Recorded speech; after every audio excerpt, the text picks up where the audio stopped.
It was called Bad Moon Rising, and it was about PMS. It was really, a strange experience, because I was actually, I hadn't seen the show, I wasn't in that episode, and I was in hair and makeup, and what they always did was they would show the episode they had shot the previous week to the studio audience, and then we would watch, and I was sitting there getting my makeup on, and I'm watching this episode, I'm like, oh yeah, she's, Deborah. And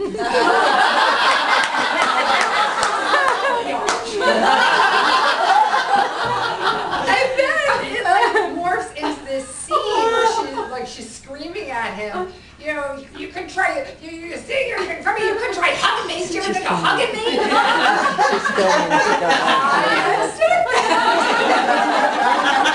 You didn't know it was put in the episode. And he said, "This is not huggable."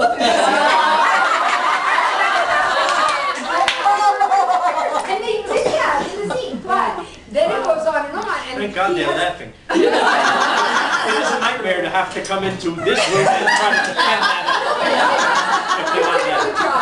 Because he had the thing with the medication, and he used to always do that. Oh, like maybe take a pill, and you just want to kill them. So they did that scene, but then, he understood and he showed why Ray was a jerk, which is him. But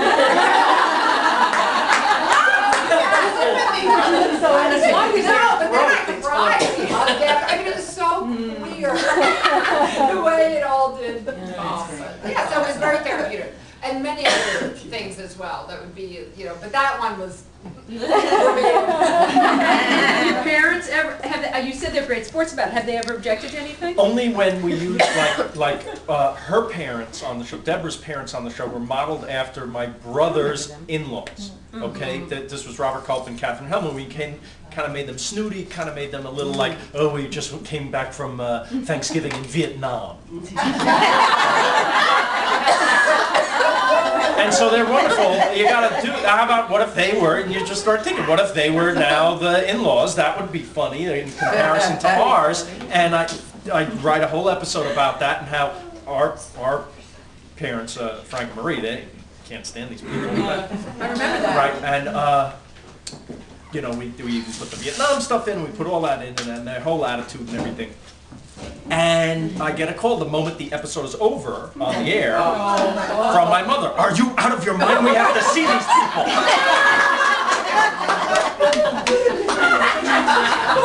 So what happened when you saw I said, Mom, your comfort is just something I'm willing to sacrifice. For a few Emmy Awards. Oh my God. Diane. Excuse me, I have laryngitis. There are a lot of us here, or quite a few, who are actors who are beginning to dab into writing. What advice have you got? Because you started out as an actor. Yes, well, that actually was good training for me. Yeah. I went to Hofstra University, and they made you take all the other courses. So if you were an actor, I had no aspirations to be a writer, but I had to take courses in play analysis, and I had to take directing classes, and I had to understand different styles. Realism, neorealism, surrealism, all these things. And it makes you well-rounded. So I tell everybody, if you're an actor, take a writing class. If you're a writer, take an acting class. If you're a director, take the acting class and the writing class. So you come at the problem from all angles, and they're all branches off the same tree. Yeah. Right? You want to make the tree just like the core training, then we do. You want to make the core strong, so this is the best way, I feel. Right? Yeah, right. So that's it.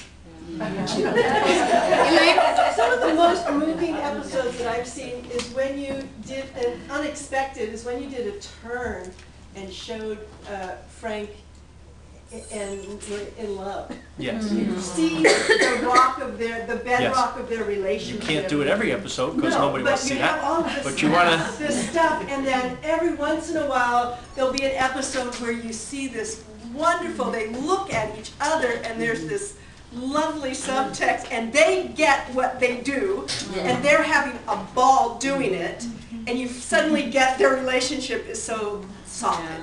It's wonderful. I swooned. I mean, I was like, oh my God, that's over those two. Really, yeah. That was just nice. wonderful. Great.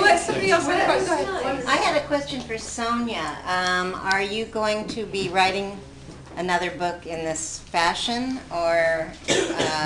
Yes, because I was supposed to be writing my fifth novel in verse for teenagers. But every time I sat down to write it, I found myself writing another poem about menopause or my daughter leaving the nest. And I kind There of can't be enough of those. and I pushed it aside, and then finally it was like, wait a minute, this is what I need to write about right now. So I wrote that. So now I'm finally fulfilling my commitment to Simon & Schuster and writing the novel in verse for teens that I owed them. The thing is, you know, as you might have noticed, though, it's become very cool.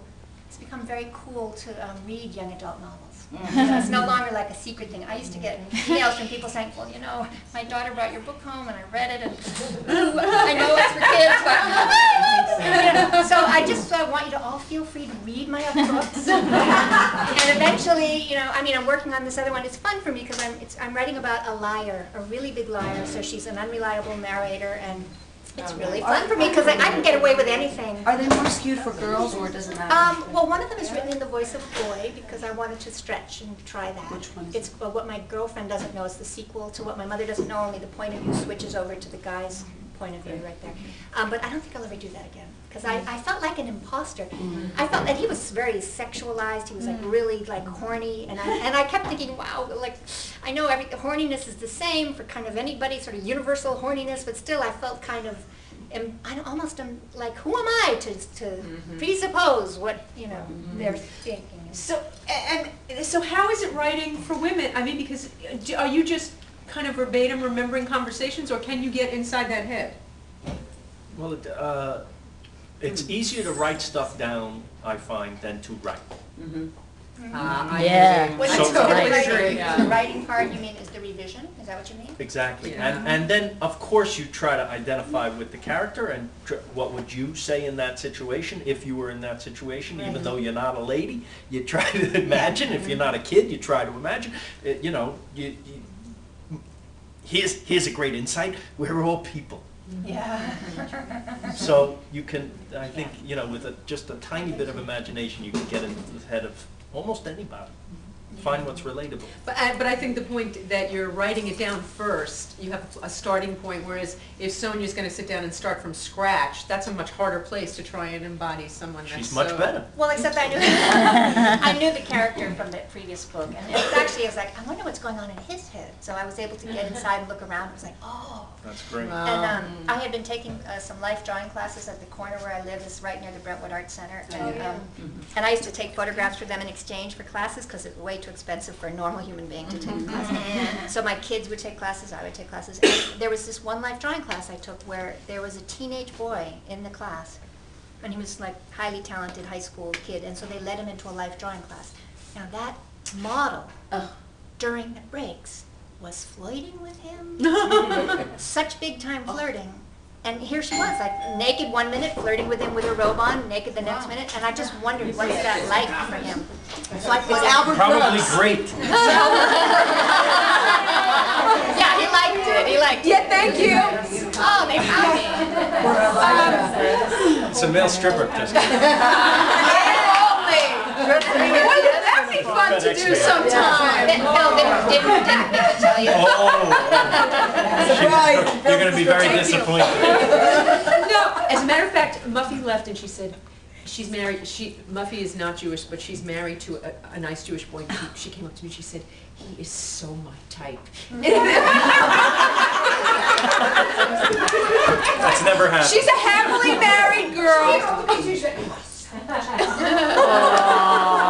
She said a nice Jewish boy with a beautiful face. That's what she said. Do you have Muffy's number? I do. You need to get on Facebook for that. There you go. From Muffy. Okay. You can get arrested just typing it. Go ahead, Peggy. I'll give you.